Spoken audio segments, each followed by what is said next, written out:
அஸ்ஸலாமலைக்கும். இன்னைக்கு நம்ம creamy chicken white pasta தான் செய்ய போகிறோம். அதுக்கு ஒரு கடாயில் தண்ணி ஊற்றி 2 டீஸ்பூன் உப்பு போட்டு தண்ணியை நல்லா மூடி போட்டு கொதிக்க விடுங்க. 500 கிராம் பாஸ்தாவுக்கு தேவையான பொருட்கள்: ஒரிகேனோ, இட்டாலியன் சீசனிங், 1/2 கிலோ கோழி, மிளகுத்தூள், உப்பு, 1/2 லிட்டர் பால், ஃப்ரெஷ் க்ரீம், மைதா, chilli flakes, 3 tablespoon butter, ஒரு முழு பூண்டை குட்டி குட்டியாக சாப் பண்ணி வச்சுருக்கேன், 1 கப் கோபிஸ், 1 கப் கேரட், 1 கப் குடமிளகா, 1 கப் சோளமும், 3 மீடியம் வெங்காயத்தை குட்டி குட்டியாக சாப் பண்ணி வச்சுருக்கேன்.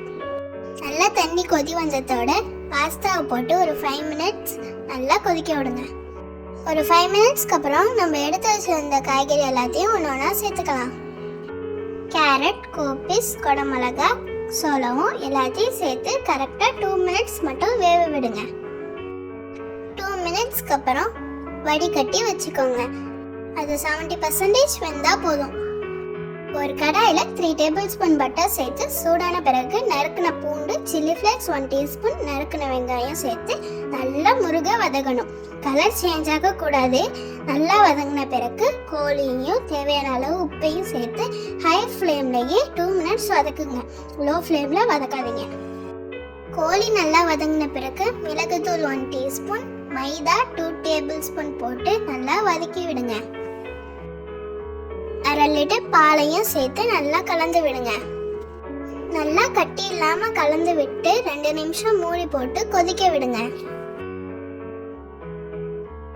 வேக வச்சிருந்த பாஸ்தாவையும் காய்கறியும் சேர்த்து கலந்து விடுங்க. 1 table spoon fresh cream, oregano 1 teaspoon, Italian seasoning 1 teaspoon, 3 cheese slice போட்டு ஒரு 15 மினிட்ஸ் அப்படியே க்ளோஸ் பண்ணி வச்சிருங்க. 15 மினிட்ஸ்க்கு அப்புறம் சீஸ் மெல்ட் ஆயிருக்கும். சீஸ் இல்லைனாலும் பரவாயில்லை, இன்னொரு டேபிள் ஸ்பூன் ஃப்ரெஷ் க்ரீம் சேர்த்துக்கோங்க. சீஸ் போட்டால் நல்லா க்ரீமியாக இருக்கும். க்ரீமி அண்ட் ஜூஸியான சிக்கன் பாஸ்தா ரெடி. நீங்கள் உங்கள் வீட்டில் ட்ரை பண்ணி பார்த்துட்டு மறக்காமல் எங்களுக்கு கமெண்ட் பண்ணுங்கள். உங்களுக்கு இந்த வீடியோ பிடிச்சிருந்துச்சுன்னா மறக்காமல் லைக் பண்ணுங்கள், ஷேர் பண்ணுங்கள் அண்ட் சப்ஸ்கிரைப் பண்ணுங்கள்.